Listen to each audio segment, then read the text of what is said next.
Yo guys, what is good? It's Cameron from Deck Builders here, and today we'll bring you a video on how to play Yu-Gi-Oh online for free. No download. I just wanted to say something while I was editing this video. This is not a sponsored video by any means, but I am a strong believer that if someone's providing you free content like these websites do, I would recommend turning ad blocker off or donating. Me personally, I spend a lot of time on these websites, and the development team on these websites spend an insane amount of time trying to make sure all the cards interact with each other perfectly. So I think the least that we can do is turn off our ad blocker. Usually you'll just get a small ad in like the top corner when you open it, or just about Troll and Toad or TCG player. Nothing that's going to interrupt the game or anything like that. It won't impact your experience at all, but I'm sure the creators of these websites would appreciate it. That's just a quick message from me. Thanks for clicking on the video, and I hope you guys enjoy the rest of the video. But before we start the video, I would really appreciate if you hit that like, subscribe button and comment down something below.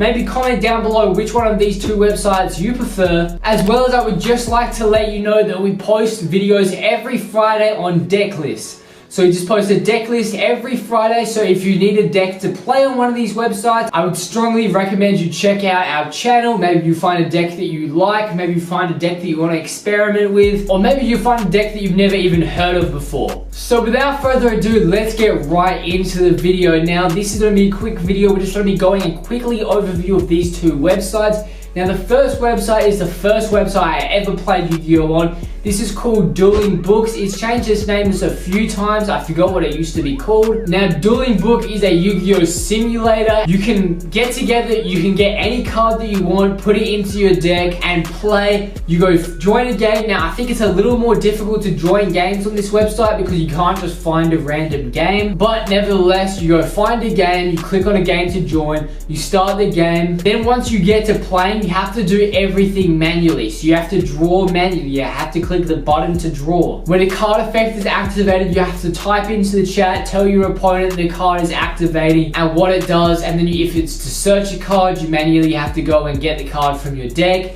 If it's to destroy a card, you have to tell your opponent to destroy their card. If you lose life points, then you have to manually type in lose life points, gain life points, whatever the case might be. You have to activate a card and then send it to the graveyard. All of that kind of stuff, everything is done manually, just like it would be done in a real life card game. Now, this has its benefits and its disadvantages. Now, the advantage to play on this website is it's more like an actual Yu-Gi-Oh tournament. So you're practicing for a tournament style. You have to explain everything through your opponent, they have to be involved in everything. You have to actually know what your cards do. You can't just summon and then, oh, there's an effect that I can activate that I didn't know.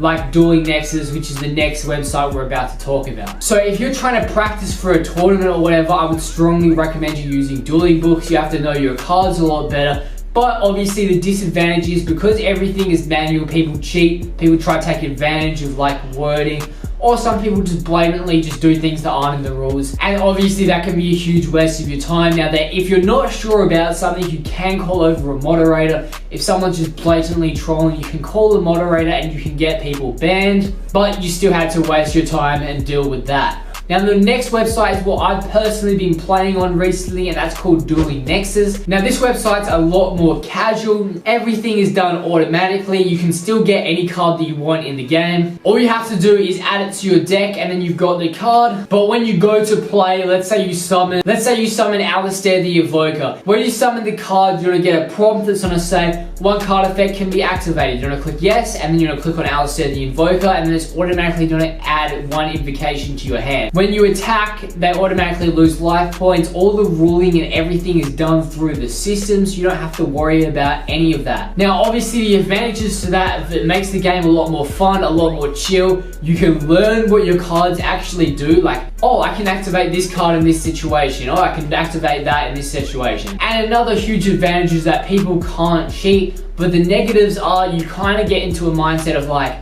oh, I can activate this when this happens. You're not really preparing for a realistic tournament style Yu-Gi-Oh. Also, it's rare, but it sometimes does happen when you should be able to activate a card effect, but you can't activate it, and there's no way to go back and manually overwrite something. it just happens and you missed out. Also, something that I find that's kind of a negative comparing to dueling books is that there's a lot less communication because you don't have to communicate anything. The only real thing you might say is you might compliment someone's deck. You might say hi and good luck at the start, but very rarely. You might say good game at the end. But that is definitely a benefit to dueling books. Obviously, communicating with someone is like a lot more fun. I don't know, something about it is like a lot more intense.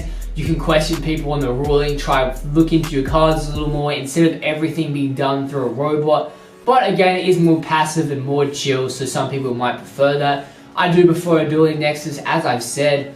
But also there's a lot more features to Dueling Nexus, like you can play against a bot, you can just join a random game. There's even a 2v2 setting that never gets played, and I've just added a ranked competitive mode, which is also really fun. But either way, that's really all I've got to say for this video. If this video helped you at all, or if you enjoyed it, please hit that like, subscribe button. Comment down below which website you prefer, and as I said, if you're wanting to look for a new deck, if you're trying to find some decks to play with, we do post a deck list every Friday, so go check out our channel. And I'm out. See ya.